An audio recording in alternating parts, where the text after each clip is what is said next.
Each time you're learning new thing, you have some success. It's building that next piece of taking you to the next thing that you're going to have more confidence doing. Welcome to the Lara Jane Layton Show. This podcast is for you, the person who keeps putting others first. Your self-talk has held you back. You no longer need to take a second seat. Let's explore ways to overcome self-doubt. You can silence that inner bully voice and achieve your full potential. Here's your host, Lara Jane. Welcome to the show, friend. I am so excited to have my new best friend with me today. Sarah is here to talk to us about confidence. And you think, I'm confident. Look at all these things I can do. But is there ever that time where you have that shadow of a doubt, or the boss walks by you and doesn't say anything and you go, ooh, I wonder if he's mad? It's those pieces. What are those gaps in our confidence when it lags a little bit, where we can actually be holding ourselves back through these thoughts and things that we do? So Sarah's here to talk to us about getting rid of those gaps. We're at least filling in one at a time so we have a little bit more consistency in our confidence. So Sarah, help us, please, be more confident in those moments of doubt. Yeah, thank you so much for having me. Confidence is such an interesting thing, isn't it? Because we all have some of it. We all have had those moments where, you know, we did something we're super proud of, or we were really brave. I think everyone has that. And if you're like me, you've also had those moments where your confidence has failed you. And when I started looking at the research, right, behind the science of building confidence, one of the things that I stumbled on was the huge gap that exists between men and women's confidence, which is interesting. We could probably have a whole other podcast on whether that means men are overconfident or women are like, but there's a gap nonetheless. And what the research shows is that gap shows up particularly in our careers. We ask for money less often. We ask for less money when we do ask. We we take less risks, right? We go for jobs only when we check off every single box. So we limit ourselves in a lot of opportunities because of a lack of confidence that we may not even actually know that we have. And so there's a lot of science behind how you solve for that and how you build it as well. But I think that the important thing is realizing that as confident as I think I can be or have, noticing those moments where, my confidence is lower and I need a little boost of something. And how do we build it? I like that quote that you see all over the place is confidence is not walking in a room and thinking everybody likes you. Confidence is walking in the room and not caring. And it doesn't mean you're going to go in there and try to make them not like you. It just means you're comfortable being who you are. And if that doesn't work for someone, that's okay. But I know that it's a different crowd, depending on what crowd I'm walking into, whether I walk in with, I'm not going to relate to anybody, I'm no good, versus I got this. Yeah. And I want that I got this every time. Yeah. You're right. It's so about the internal dialogue that's happening, so much less than what's happening externally. And it's like, so how do we build it? How do we have that so that it's reliable when we need it? When you're walking into that room and, when you really need that piece of confidence of walking in as, I'm owning who I am and what I'm doing, and I have a purpose and all that, kind of real magic that we're all looking for. How do you get it and how do you rely on it? So teach me. That's what you're here to tell me, how to do this.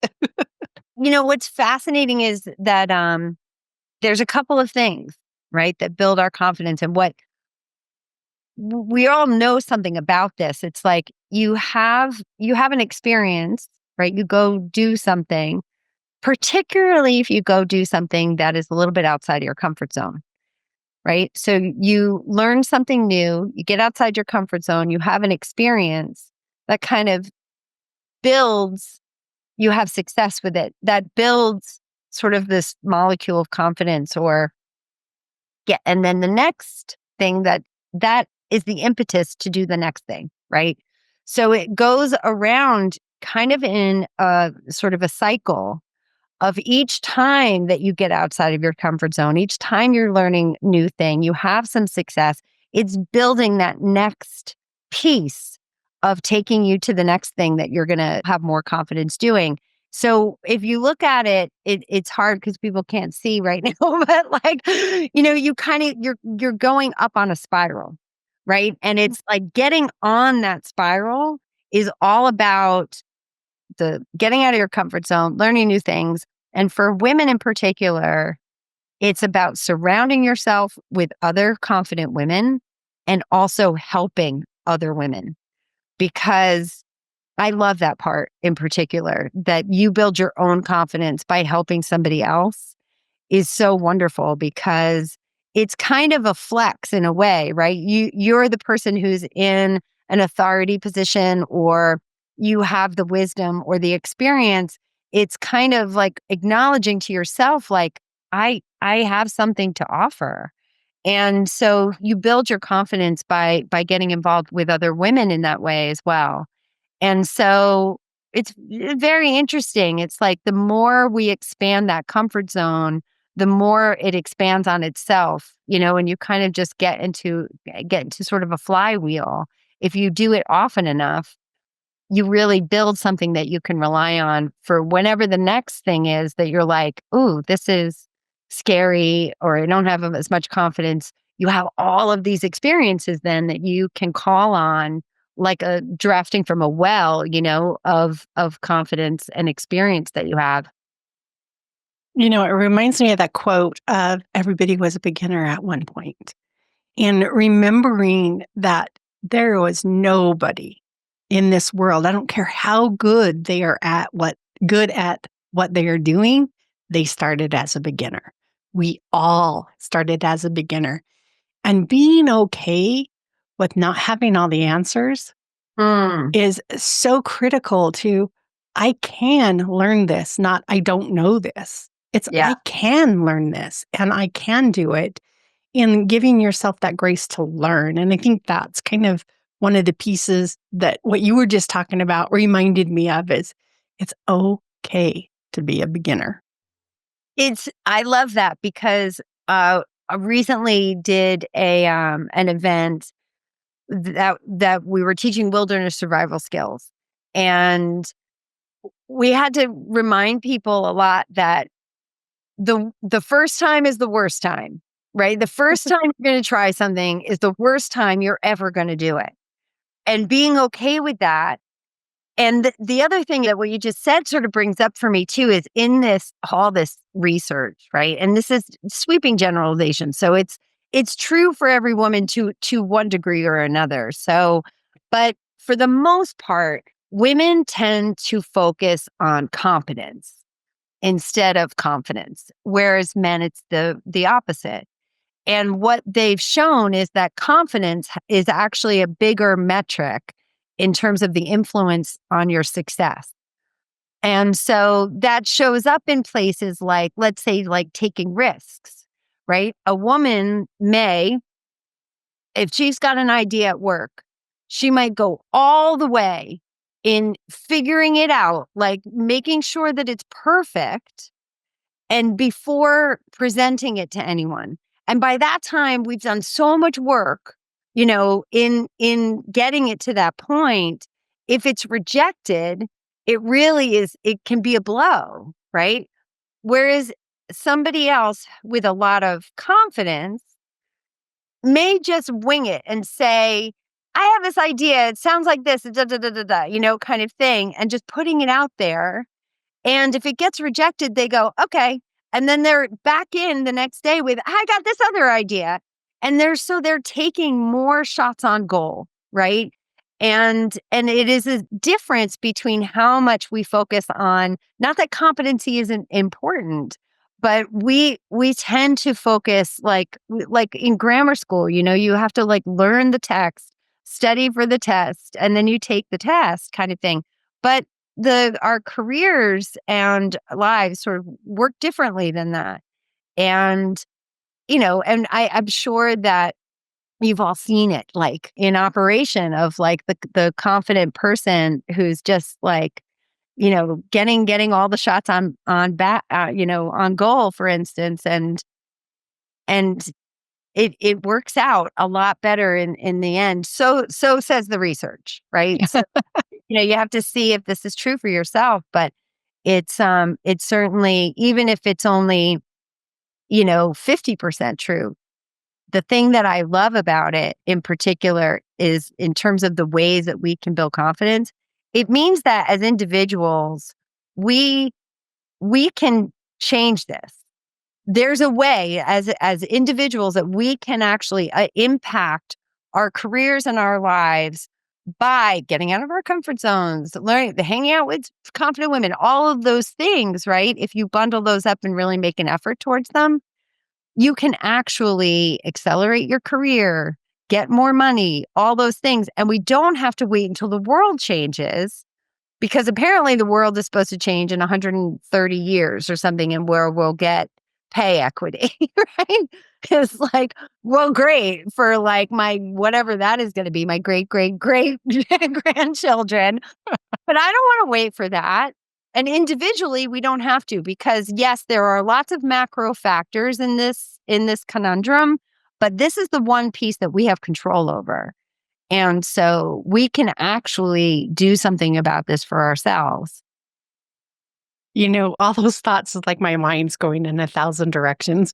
And it's like that confidence is not just um, being okay with not knowing the answer or not having the right path. But I loved the shotgun approach you said. I'm going to just get enough of it that I can share the idea and not have it all the way worked through. And, it reminded me of, I used to do some competitive shooting, and this one lady could slice a card down this on its side in half. And I was always at awe at it until I watched her do it. And it was the length and the time and the how many misses, and you only count the one that hits. And I thought, what a waste of time when I can get close enough. It's like, and I'm not bashing on her ability, but sometimes when as women, we're afraid to ask for help, or we're afraid that it's taking too long, or we're afraid we got to hurry to catch up with the guys that are already down that path of being the executives already. And how do we step back and go, I'm okay with not only just learning new things, but asking for help? Yeah. Because It, we don't. it's such a plays why that Barbie speech is so good, that went so viral, because it's true. There's this. First of all, most women have the weight of the world on their shoulders. They've got children, they've got, aging parents, they might be the breadwinner.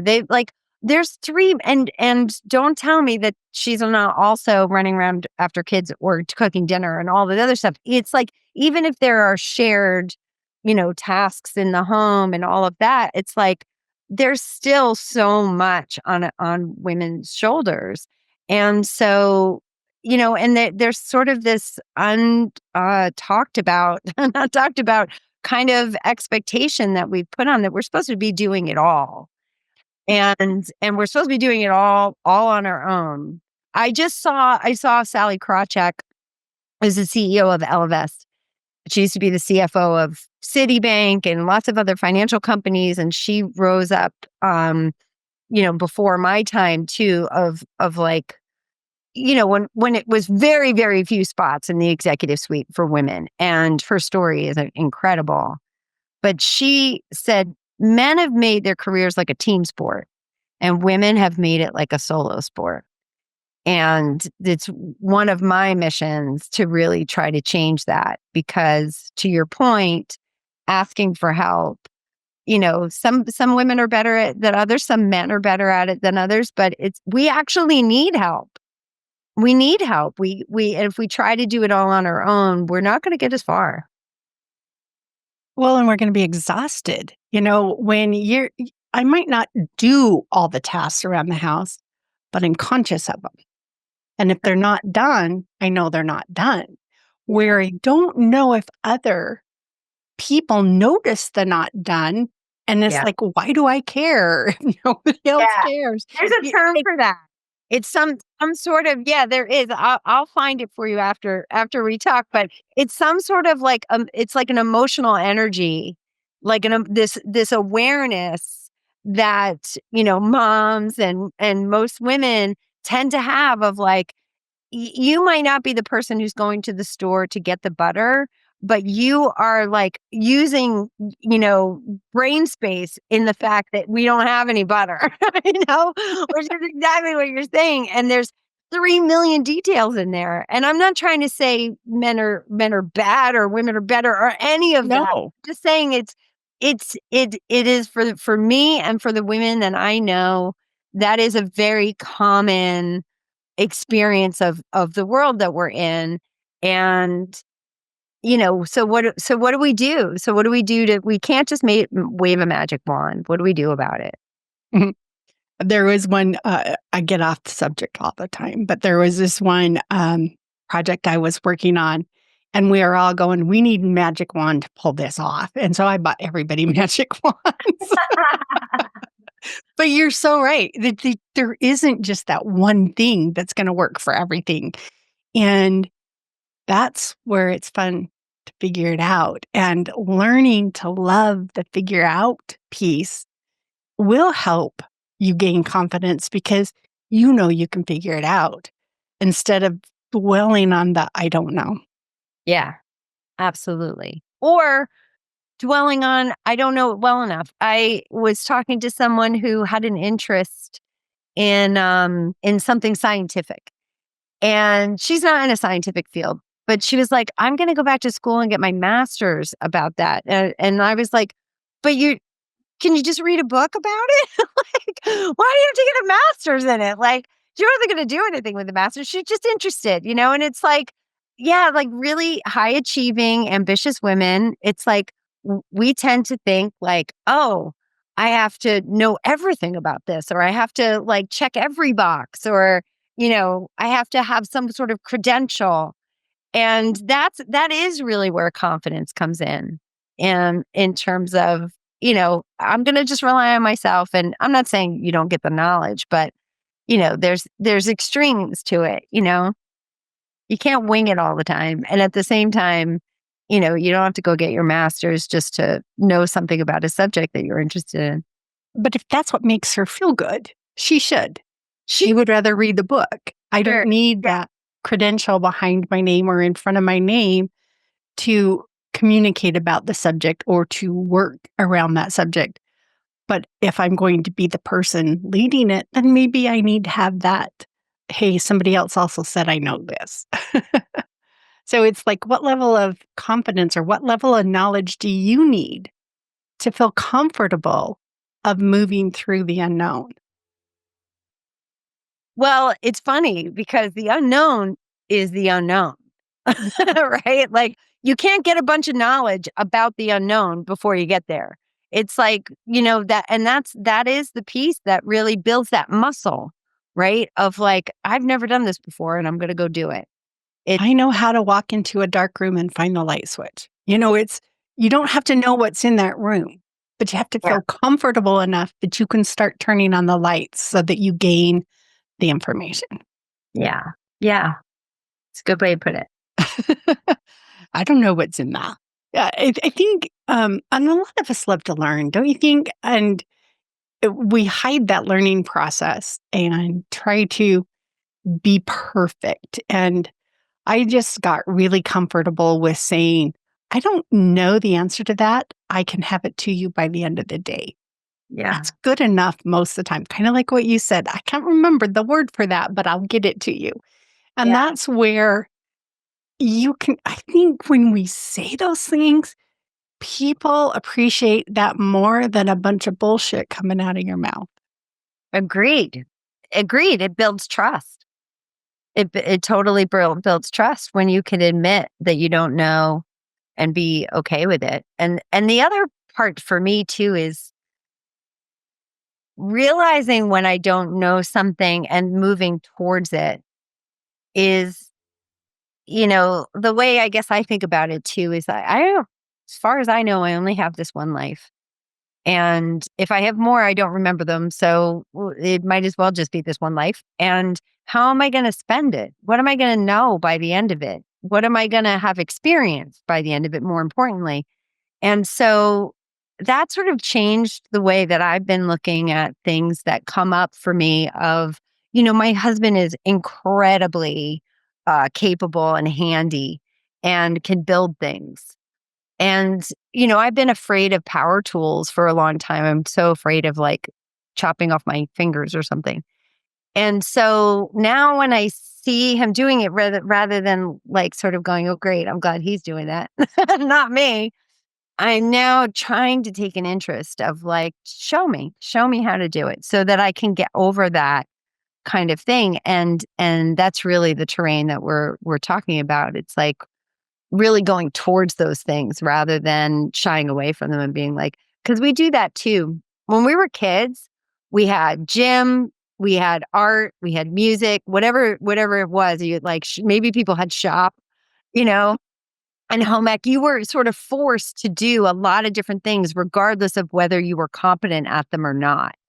And then, as we get older, we kind of shrink and we tend to stay in the lanes where we're most comfortable and we shine the most and we are the most capable. And we don't venture outside of them that often. And nobody really schedules the time they're going to get out of their comfort zone. It's like Friday at 3 o'clock on my Google Calendar. It says I'm getting out of my comfort zone. Like, people don't usually do that. So making it intentional is also really important in this, especially with everybody's busy lives and lots of things to do. I love it. And we've talked about so many beautiful points that I want to kind of summarize them and make sure that our listener is here with us on the same page of how to bridge that gap of confidence and make it through. But first, let's take a quick break. Get a word from our sponsor. When we come back, let's talk about those. Hey, since I rarely have openings in my coaching schedule, I have a new resource out there on my website. It is called the BFF Coaching Network. And I have offered a spot there for any coach that has been on this show to list their coaching. You can go out there, you can listen to their episodes, you can feel a little bit about them, and then choose a coach that will work for you. So LauraJaneLayton.com, the BFF Coaching Network. All right, friend, we are back. And Sarah's got some key points that we've already talked about. And we're just going to summarize them. And then we're going to pick one to continue to discuss in a little bit more depth. So, Sarah, what were those key points that we've already shared today? Well, I think that women tend to focus on competence rather than confidence, and there's a way to build confidence individually, and that's getting out of your comfort zone, helping other women, asking for help. You added in there, which I think is fantastic, and surrounding yourself with more confident women. And really, as far as our careers go, what a difference it can make in closing that confidence gap, more money, more opportunities, all of that. And also making careers into a team sport rather than a solo sport. Thank you, Sally Krawcheck, for that great quote. This team sport thing, I think, is really critical because I don't know why we feel like we will be judged as incompetent. And I make a generalization, and I know not everybody is like this, but even men, like, before we had GPS, when's the last time somebody stopped and asked for directions that was driving down the road, we would drive in circles trying to find it because we were too embarrassed to ask somebody for directions. And that doesn't get us there any faster. So how Yeah, can we it's take like that make it principle? slower, right?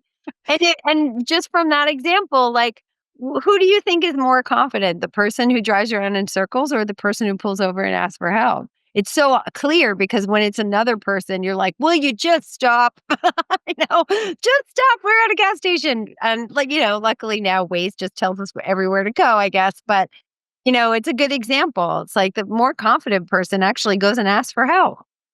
Right, but we feel like, "Oh, they're idiot." Like, somebody's gonna judge me for not already knowing this.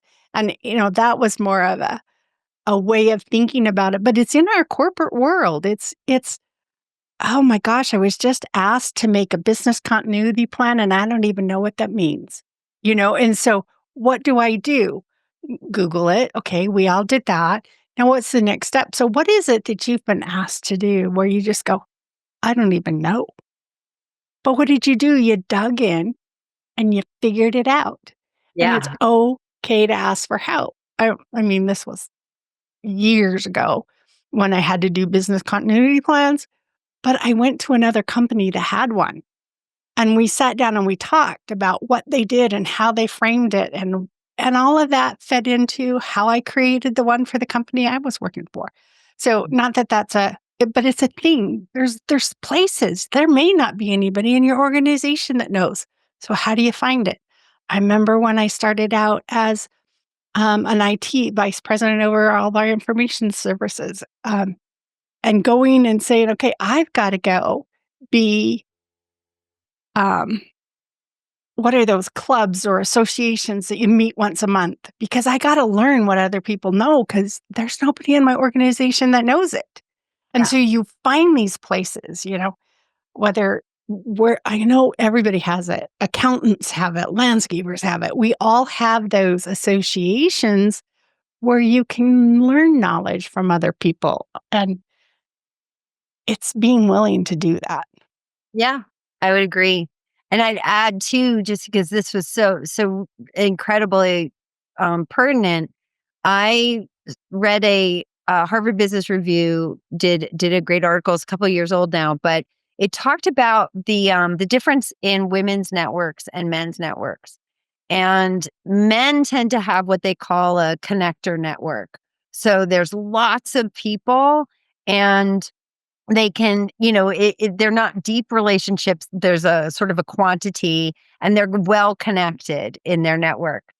And women tend to be more successful if they have an inner circle network, right? So deeper relationships, fewer people, but the advantage for women is this sort of like what my friend Romy Newman, she was the founder of Fairy God Boss, and she calls it the whisper network. And it's so like women can say, because if you had sort of a that kind of inner circle, with other people who are your peers, you might say to somebody, "Have you ever done a continuity plan? I don't know what I'm doing. I just got asked to do it." Like, so women, that's what women need. Or women need to say, "Hey, do you know anything about this company and their maternity leave?" Or, those kinds of things, which is why Fairy God Boss was created. She's sold it now to the Muse, but it was very, very interesting in terms of the needs and what gets women farther faster versus what gets men farther faster.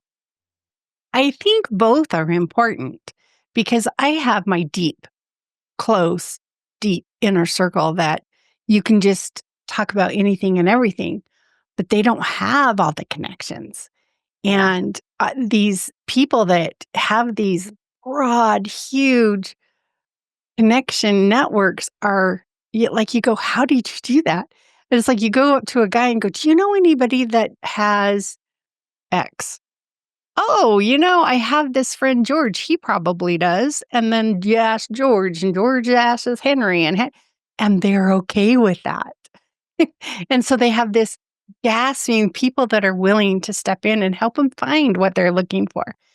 And I like both. How do I integrate that? I want both. Yeah.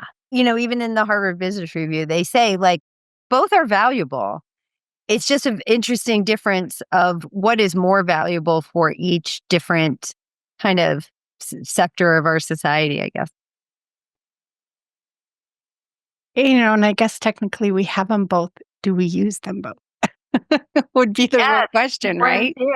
Important too, because we tend to put ourselves pretty low down on the list of priorities a lot of times. So yeah, like going to networking events and joining those kinds of associations and the, leadership communities, that's why they exist. But you definitely have to, put something into it to get something out of it. Yes. I think we've discussed a lot of amazing ideas, and every one of them will help us bridge that gap. And our friend's going to go, whoa, this is a lot to work on. So if we can just pick one, just one to think about this week as you go through your day and you have that, I'm not feeling super confident in this. What one is it? What is it that's bothering me at this time? Do I feel like a beginner? Do I not dare ask for help? Do I feel like I don't know the answer and I'm embarrassed to tell them I don't? What is it that's coming up for you? Is it that I'm in a rut and I don't dare get out because this is so comfortable? There's a time my rut was so deep, there was impossible to get out. So you had to build stairs to get out. And it's okay to build your stairs to get out of your rut. So let's sum up all the things that we can do to help build our confidence. Not all of them, but this nice short list. And then, Sarah, share about yourself and what you do and how we can get a hold of you if we want to. I know it's in the show notes, but in case they want to write it down really fast. So let's go there. Yeah, great.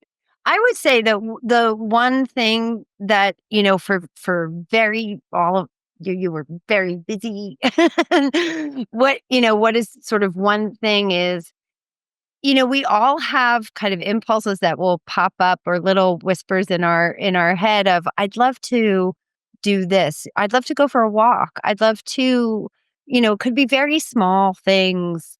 I'd love to sit down and read a book right now, or I'd love to go to France. Whatever, there's lots of different things. And if you're anything like me, what happens is those things will pop up. There'll be a momentary flash of a thought or a vision of something, and then a whole bucket of water will come and tell me why I can't do it, whether I don't have the time or, I've got my kids or this or that, the other thing, whatever it is. And I would say follow one thing.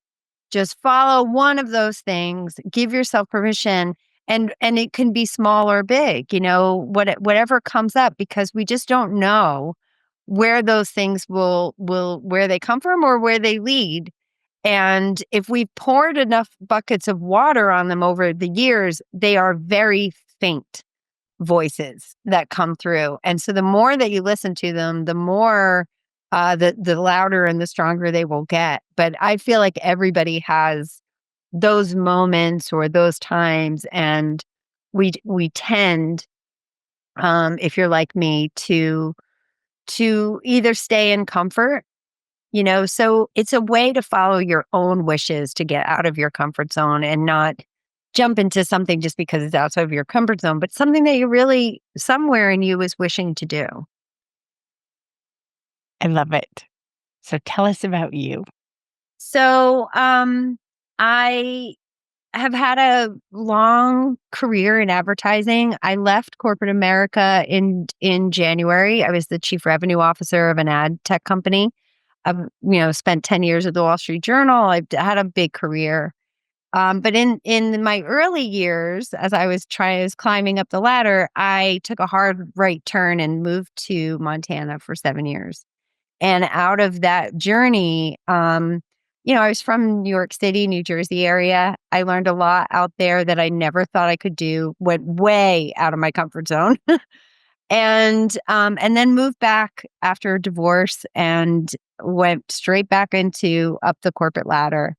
And those two chapters of my life seemed very incongruent until I really had the idea of putting together this leadership community that I call Project 1490, which answers a lot of the things that we've been talking about. It gives corporate women a place to come and get out of their comfort zones together. We do. It's kind of like an outward bound meets chief. And it has components like we do archery and chop wood with an axe and we play poker and that kind of stuff that maybe people haven't learned before. And then we have really elegant dinners and we have wonderful discussions and we do live, virtual, and retreat kind of events. And we have a community that's really ride or die for each other. So we would talk about asking for help and getting help. It's like that's kind of what we're building, and trying to make this whole thing into a team sport rather than a solo sport for women. Join the team. Yes. It is nice to know that you can join a team that's already started and you don't have to always build your own. I think we also are very good at building our own, and we just don't have time to sustain it all. So if you can join one that's already started, you don't have to sustain it. You just have to show up. I love Yeah, it. yeah, absolutely. We're all busy. Yes. Real hard for you. Yeah, yeah, yeah. Thank you for having me talk about it. It's very dear to me. I can see why. So thank you so much, Sarah, for joining us today. Friend, Sarah and I are not mental or medical licensed professionals. We're here for your entertainment, people that have seen ways that have helped and just want to share them with you, help you along your path to your goals. So thank you for joining and stay tuned for the next episode. Are you tired of waking up exhausted? You are not alone. If you're looking to take your life back, let's start with the simple step of adjusting your self-talk. Stay tuned for the next episode with your host, Lara Jane. Remember to follow the show so you don't miss the next simple step that you can use to feel more confident. And please leave an honest review.